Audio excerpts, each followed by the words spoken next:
geen skool gaan vir jou sê, ons spandeer 6 tot 10 miljoen rand aan ons begroting aan rugby nie. Die eerste, wil ek amper sê, stelling wat gemaak is daar word tussen 6 en 10 miljoen 'n jaar spandeer, rand, aan hoërskole rugby in Suid-Afrika per skool.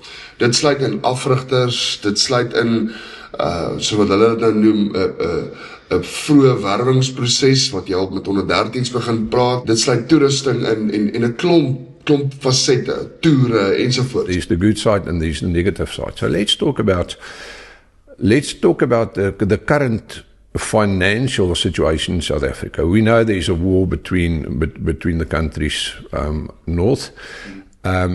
I've actually read an article yesterday that they say, the diesel price now 25 rand a litre, it might go up to 40 rand a litre.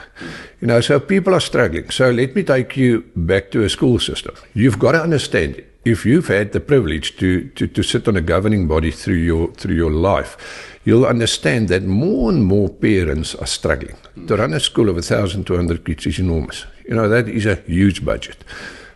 Rugby in South Africa is the DNA. Springbok rugby has created rugby to be where it is, and that's beautiful. So now, what do schools do? Whether you're an English school, whether you're an Afrikaans school, schools want to perform, because if their rugby is performing, they draw children to come and attend their school, and they draw children that with talent to come to their school, which assists with the budget of the school. So it's I don't have the figures, but a school's budget with 1,200 or 1,500 kids, I can promise you it's not 10 million rand. It's maybe more than 150 million rand. And to get those numbers, you've got to do something from a marketing perspective to draw more and more, and let's allude to it. The top rugby school used to be Office for many years in Pretoria. Now you're sitting with a Waterkloof, you're sitting with a Menlo, you're sitting with a Garsfontein. More and more schools are performing in rugby. Let's take the Cape Town schools. We've seen Paul Boyzai, we've seen Paul Roos. What's happening all of a sudden? You've got a Stellenberg coming through. So what's happening? Your northern suburbs are retaining the children in their system because Stellenberg's performing. So, Wynberg, even Rondebosch en Saks en al die ouens, almal sê, ouens, ons sien wat die ouens daar, ons weet ons moet ons program opskerp, en hier is ons plan, hulle gaan gee dit vir die ouers. En as dit beteken, daar's 'n beter invloeks van finansiële vermoëns om spelers in die skool te hou, om beter toerusting, beter afrigting, beter te kry, fantasties. Dit vat ons land se rugby vorentoe, dit vat elke skool in sy eie reg se rugby vorentoe, en ek sien nie noodwendig 'n negatiewe daarin nie, waar ek wel negatief kan sien, of waartoe hulle neig om te praat in die rapport, gaan oor wanneer leerders na graad 8 van skole verwissel, of een skool gaan koop by 'n ander skool, of gaan haal by 'n ander skool. Nou, ek het my eie beskeie opinie daaroor ook, want jy gaan nie noodwendig op onder 13 weet, watter ouetjie is nou noodwendig so goed dat hy op onder 18 nog steeds gaan aanhou ontwikkel nie. So daar is maar ruimte vir daai tipe van goed ook, en 'n seun wat dalk voel hy kry nie regte geleenthede by die skool waar hy is nie, want kom ons wees met mekaar eerlik, elke afrigter se opinie is subjektief, dis nie objektief nie. Elke afrigter daar buite kies 'n speler gebaseer op dit wat hy voel. So daar's nie keerpanele ensovoorts nie. Nee, dis hoofafrigter, hulpafrigter, en hulle kies die span. Of dit nou professionele ouens is, en of dit nou nog steeds soos wat by Elfies is, net onderwysers en ouens in die skool is wat afrig, dit bly 'n subjektiewe opinie. Dit is nie objektief nie.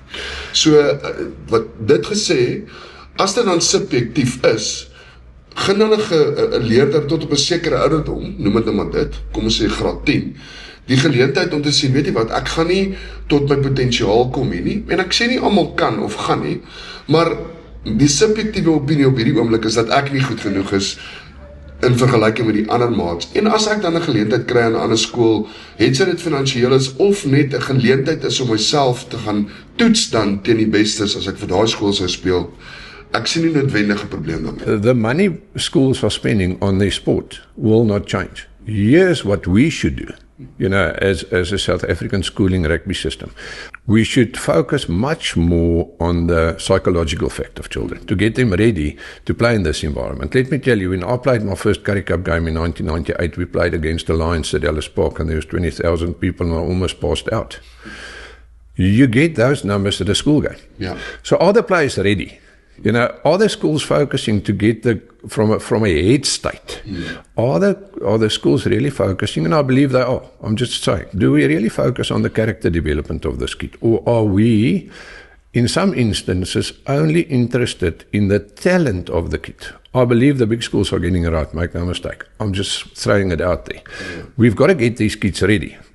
So that they can understand that there's a life after sport, there's a life after rugby, and their character development and their academic results plays a crucial role. Massive role.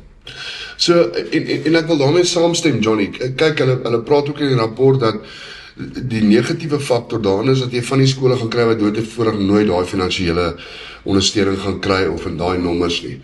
Die realiteit is, dit gaan so wees. Jy gaan skole kry wat in areas is of wat noem dit nou maar 'n ouer korps het wat daai tipe finansiële bydrae kan lewer of jy weet oud alumni wat besighede het wat kan bydraes lewer tot hierdie tipe van programme.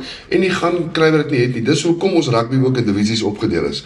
Jy kry ouens wat in 'n superliga speel of jy weet jou tipiese derby georiënteerde wedstryde speel, jou top seunskole ensovoorts. En die ouens wat net so kompeterend in hulle eie divisie kan speel. So ek wil net nie hier geld, as daar nou een negatief is ding wat ek kan sê is, ek wil nie hier geld moet die oorsaak wees dat seuns ophou rugby speel nie. As die regte afrigters daar is, as daar mentors om daai seuns is, dan moet rugby sy doel dien in terme van die samelewingsopvoeding met die afrigters wat daar is. En as dit finansieel beter gaan, fantasties, dan kry jy die ouens wat die rugby kan opvat na 'n verdere punt toe. Maar die DNA van Suid-Afrikaanse rugby was nog altyd die respek, die kameraderie, die absolute dissipline en dit is nou maar net wie ons is as Suid-Afrikaners. En ek dink dit moet nie verlore raak. We should get more and more solutions driven rather than excuses driven. Because that again on social media, that's a rich school and we can't afford this, and think out the box. We adapt. We've got to really go out and say, how can we in our communities help to get sport, not rugby per se, sport to a next level, because that's the determining factor of how many kids are going to go to your school. Whether we like it or not, whether it's right or wrong, that's a fact.